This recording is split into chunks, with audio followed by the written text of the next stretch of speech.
రైతుల అభిప్రాయం ప్రకారమే రెండో విడత ల్యాండ్ పూలింగ్ చేయాలని డిప్యూటీ సీఎం పవన్ కళ్యాణ్ అన్నారు. పవన్ చెప్పినట్టే ప్రభుత్వం రైతులతో మాట్లాడుతుందా? మెజారిటీ రైతుల అభిప్రాయం ప్రకారమే ల్యాండ్ పూలింగ్ పై నిర్ణయం తీసుకుంటుందా? రాజధాని అమరావతికి సంబంధించి రెండో విడత ల్యాండ్ పూలింగ్ పై అనేక సందేహాలు వ్యక్తమవుతున్నాయి. ఇప్పటికే భూ సమీకరణ విషయంలో చర్చలు జరుగుతున్నాయి. ప్రభుత్వం ఈ విషయంలో ఇంకా ఎలాంటి నిర్ణయం తీసుకోలేదు. ఇటీవల జరిగిన కేబినెట్ సమావేశంలో ల్యాండ్ పూలింగ్ పై నిర్ణయం తీసుకోవాల్సి ఉన్న డిప్యూటీ సీఎం పవన్ కళ్యాణ్ అభ్యంతరాలు వ్యక్తం చేశారు. నిన్న పవన్ కళ్యాణ్ ల్యాండ్ పూలింగ్ పై ఓపెన్ గా కామెంట్ చేశారు. రైతులతో సంప్రదించిన తర్వాతే రెండో విడత ల్యాండ్ పూలింగ్ మీద నిర్ణయం తీసుకోవాలన్నారు. రైతుల అభిప్రాయం తీసుకోకుండా అనవసరంగా ల్యాండ్ పూలింగ్ కు వెళ్తే రకరకాల ఇబ్బందులు ఎదురవుతాయి. ఇవన్నీ దృష్టిలో పెట్టుకుని ల్యాండ్ పూలింగ్ పై నిర్ణయం తీసుకోవాలని పవన్ కళ్యాణ్ సూచించారు. భూసేకరణ జరిగినప్పుడు మీరు చాలా సాధ్యమైనంత వరకు ప్రజల అభిప్రాయాన్ని పరిగణలో తీసుకోవాలి. 2014 ల్యాండ్ ఎక్విజిషన్ యాక్ట్ కూడా భూమి తీసుకున్నప్పుడు దానికి సమంజసమైన న్యాయం జరగాలి. వాళ్ళు ల్యాండ్లెస్ లేబర్ చేసేయకండి. ఇప్పుడు కూడా అదే ఉంటుందంటే మనం ఇంత ల్యాండ్ తీసుకున్నాం, ఇంకా ఎక్సెసివ్ కావాలి, ఇంకా అదర్ ఎయిర్పోర్ట్ కానీ ఇటు కానీ అంటే ఆ జస్టిఫికేషన్ ఏదో మనం జనం మధ్యలో పట్టుకురాలి.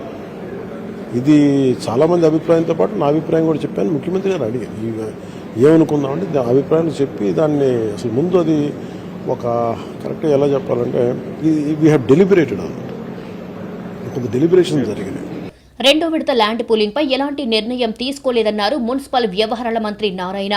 భూ సమీకరణ విషయంలో ముందుకే వెళ్తున్నామని కేబినెట్ లో చర్చించిన తర్వాత నిర్ణయం తీసుకుంటామన్నారు. తాకట్లో ఉన్న మీ బంగారం నమ్మి కష్టాల్ని కాంపౌండ్ వాల్ దాటించే one and only solution prime gold hub మాత్రమే. కాంటాక్ట్ 8499338881. ల్యాండ్ పూలింగ్ యాక్చువల్గా నెక్స్ట్ క్యాబినెట్కి వస్తుందండి. యాక్చువల్గా నెక్స్ట్ క్యాబినెట్లో పెడతాం. క్యాబినెట్లో అప్రూవ్ అవ్వగానే దాన్ని స్టార్ట్ చేయడం డిస్కషన్ చేయలేదండి. క్యాబినెట్లో సీఎం గారు ఏం చెప్పారంటే సబ్ కమిటీ ఉంది కదా, సబ్ కమిటీలో డిస్కస్ చేశారా లేదన్నారు. యాక్చువల్గా ఆ సబ్ కమిటీ యాక్చువల్గా ఉండేది ఇంకో దానికి ఉండింది. అయితే ఆ సబ్ కమిటీనే ఈ సబ్ కమిటీనే దీన్ని కంటిన్యూ చేసి దీంట్లో డిస్కస్ చేసి తీసుకురమ్మన్నారు. సబ్ కమిటీ రేపు ఎల్లుండో కూర్చొని డిస్కస్ చేస్తుంది. డిస్కస్ చేసిన తర్వాత ఈ క్యాబినెట్ పెట్టండి. అదే సబ్ కమిటీలో డిస్కస్ చేస్తాం. వాళ్ళు ఇచ్చే సజెషన్స్ ఏమైనా ఉంటే అవి తీసుకొని దాని ప్రకారం ముందుకు పోతుంది.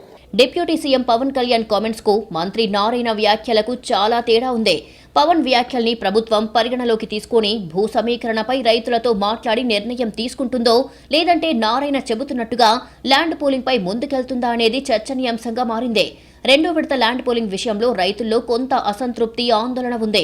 ఇప్పటికే మొదటి విడత ల్యాండ్ ఇచ్చిన రైతులు తమకు ప్లాట్లు పూర్తిగా ఇవ్వలేదనే అభిప్రాయంతో ఉన్నారు. మొదటి విడత ఎటూ తేల్చకుండా రెండో విడతకు వెళ్లడంపై అభ్యంతరాలు వ్యక్తమవుతున్నాయి. రెండో విడత ల్యాండ్ పూలింగ్ కు రైతులు సిద్ధంగా లేరని తెలుస్తోంది.